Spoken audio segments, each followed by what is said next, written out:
Vou tentar contar um pouco para vocês de uma história que ela começa como uma história pessoal, mas ela se mistura com uma história de experiência de trabalho. Olhando para essa plateia aqui, nós somos 99% brancos, ou pelo menos caucasianos, a gente se julga branco, né? E eu tive uma carreira de sucesso aqui no Brasil, hoje eu tenho 52 anos. Quando eu tinha 37 anos, eu virei presidente de empresa pela primeira vez. E a gente sempre aprende, através de formação familiar ou de um certo adestramento profissional, a tentar fazer a coisa certa em relação a o que vem a ser diversidade, o que vem a ser tratamento de minorias. Curiosamente, eu fui tentando refletir sobre o que significava ser uma minoria. Por que minoria se mulheres são mais de 50% da população? Na verdade, o tratamento que eu comecei a amadurecer um conceito em relação a ele é grupos lutando por direitos iguais, grupos buscando acesso igual, oportunidades iguais.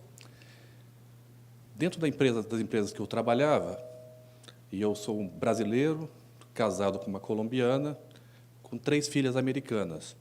Eu fui transferido para os Estados Unidos e, depois da minha primeira transferência para os Estados Unidos, eventualmente eu acabei voltando para lá no ano 2000. Quando eu cheguei aos Estados Unidos, eu me julgava. Logicamente, aqui no Brasil, a gente praticamente passa desapercebido em relação a, muitas vezes, contrastes de grupos. A gente acredita que as coisas são como elas são. E, naquele momento, na minha chegada aos Estados Unidos, no meu primeiro trabalho, durante 2 anos, eu cuidava da América Latina, então viajava bastante, admirava as diferenças entre os países e a vida seguia normal. Até que um dia, eu trabalhava na Bell South, que era aqui dona da BCP aqui em São Paulo, a operação na América Latina foi vendida, eles gostavam de mim e acabaram me dando a presidência do negócio de internet da Bell South, que eventualmente virou AT&T. Eu morava em Atlanta, que é uma cidade que 65% são afro-americanos. Era uma situação interessante. Eu tinha um grupo de funcionários de mais de 1.000 pessoas, 65% deles eram afro-americanos. Os outros eram americanos, brancos, e eu era um brasileiro no meio daquele grupo, sendo o presidente deles. E eu olhava aquela questão, naquela unidade de negócios, e pensava o seguinte: o que vai levar essas pessoas a gostarem de trabalhar comigo, a me respeitarem, a se identificarem comigo em relação a um projeto comum de trabalho? E a primeira coisa que eu tentei entender foi exatamente: eu teria que aumentar a minha sensibilidade em relação ao respeito das diferenças. Eu teria que entender profundamente o que cada ser humano daquele estava buscando naquele ambiente de trabalho, para que a gente pudesse construir um projeto comum. E aquela experiência, ao longo do tempo, ela foi me mostrando algumas coisas chocantes.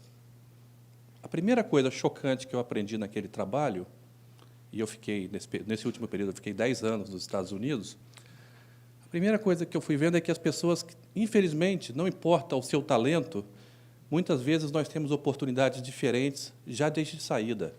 E a gente tem que saber como tratar essa questão. Eu comecei a ver as minhas filhas sendo tratadas diferente porque elas eram Hispanic. E eu falava, mas espera aí, por quê? Eu comecei a ser mais parado na rua porque eu podia ser um imigrante legal. Então, dependendo da forma como eu me vestia, o meu carro era mais ou menos parado. E comecei a entender que aquilo pode gerar 2 comportamentos nas pessoas. O primeiro, um comportamento de revolta, o segundo, um comportamento de você lutar mais. E, logicamente, ao longo desse período, fui acompanhando a eleição do presidente Obama, e uma vez perguntaram ao presidente Barack Obama o seguinte: você não se importa de ter que trabalhar mais para chegar no mesmo lugar do que um homem branco? E a resposta do presidente Obama, então candidato, me acalmou muito em relação àquela situação, que aquele conflito que eu vivia, de sentir que havia um ambiente de injustiça, porque eu não tinha o mesmo acesso e as mesmas oportunidades naquela sociedade. Que é um negócio muito curioso, porque quem está aqui no Brasil, na condição de acesso favorável, não tem essa sensibilidade. No momento que você passa a ser minoria, você começa a ter muito mais sensibilidade. E o presidente Barack Obama, nessa entrevista, nesse debate, ele falou, não, eu já entendi que, pela minha condição, eu não posso me revoltar e eu tenho que trabalhar um pouco mais. Essa é a regra do jogo que a gente tem que mudar. Eu achei aquilo muito bacana, porque é uma postura construtiva e é uma postura, ao mesmo tempo, de entendimento de que nós temos uma responsabilidade. Eu comecei a tentar entender qual era a minha responsabilidade. Curiosamente, os filhos de latinos nos Estados Unidos, eles são estimulados a trabalhar cedo. Por quê? Para ganhar dinheiro. Então, os mexicanos lá, eles têm o truck, eles chamam de troca, que é o caminhão. Então, o primeiro objetivo de um adolescente mexicano ou hispano, de imigrante, filho de pais pobres, é começar a trabalhar para ganhar dinheiro, comprar um caminhão, quando você vê, essas pessoas não chegam à universidade. Também eles não têm referências para isso. Então, eu comecei a me engajar em grupos que mostravam que você podia ser um imigrante, seja hispânico, ibérico, latino, brasileiro, mas que eu tinha um papel ali que era inspirar aquelas pessoas a mostrar que elas podiam mais. Então, um aprendizado foi a tranquilidade, o outro aprendizado foi a questão da necessidade de nós sermos referências para outras pessoas que estão em condições parecidas com as nossas, que estão vindo por aí, mas que não têm esse acesso, não têm essa oportunidade. Eu fiquei nos Estados Unidos nesse período, voltei para o Brasil, e aí cheguei ao Google. E aí entendi um outro lado da história. Quando a gente pensa no Google, é uma empresa cujo objetivo fundamental é gerar acesso através de suas soluções. A gente está vivendo uma revolução maravilhosa, que é a revolução do acesso. Hoje em dia, cada um de nós aqui tem um smartphone no bolso e pode ter acesso às mesmas informações, aos mesmos conteúdos. Só que esse acesso ele tem que ser massificado também no que se refere à representatividade da sociedade. A empresa precisa ter representatividade da sociedade, de todos os gêneros, de todas as idades, de todas as classes sociais. E eu ainda não vejo isso dentro do Google. Não vejo porque é uma empresa que, às vezes, ela preza por um nível de formação muito alto, ela acaba automaticamente alienando determinados grupos.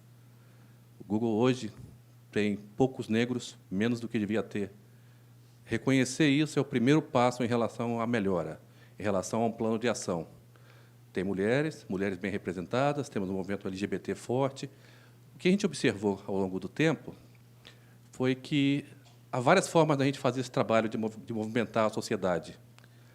A primeira é em relação à criação dos que a gente chama de ERGs, que são os grupos de recursos de funcionários, que são, hoje em dia, a gente tem os Afro-Googlers, tem os Gigglers, tem o grupo de mulheres, o Women at Google, que são grupos que se movimentam, você não precisa ser negro para estar trabalhando com a causa dos Afro-Googlers, assim como você não precisa ser gay para estar trabalhando com os Gigglers. E isso, dentro das empresas, é fundamental porque ele gera o sentimento de que a gente tem que fazer mais.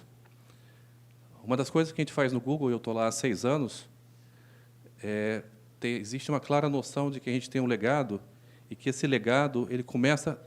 Não é só você não aceitar a questão da indiferença em relação às minorias, e ter a tolerância em relação às causas.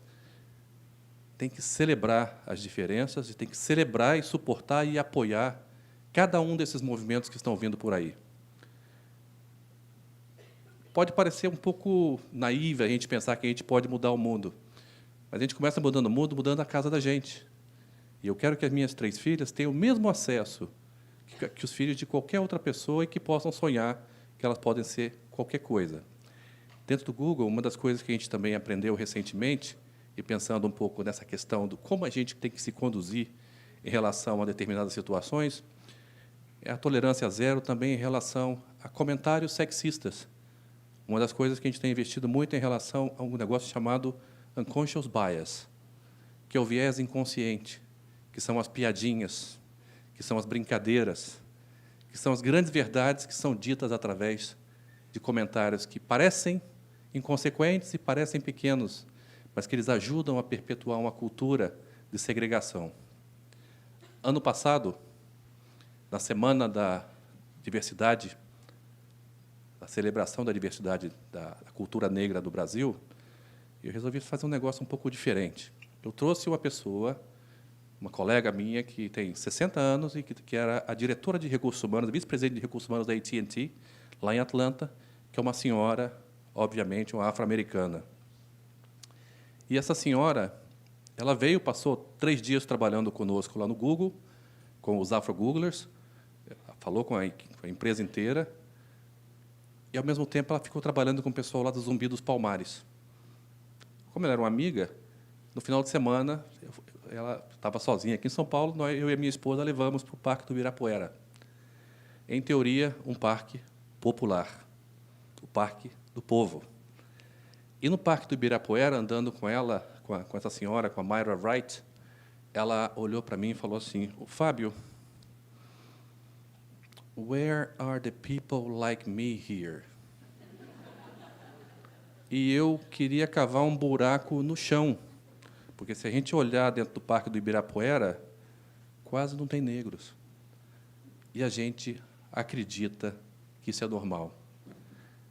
A gente está tão condicionado pelas coisas como elas são, que muitas vezes a gente esquece de que elas podem ser diferentes.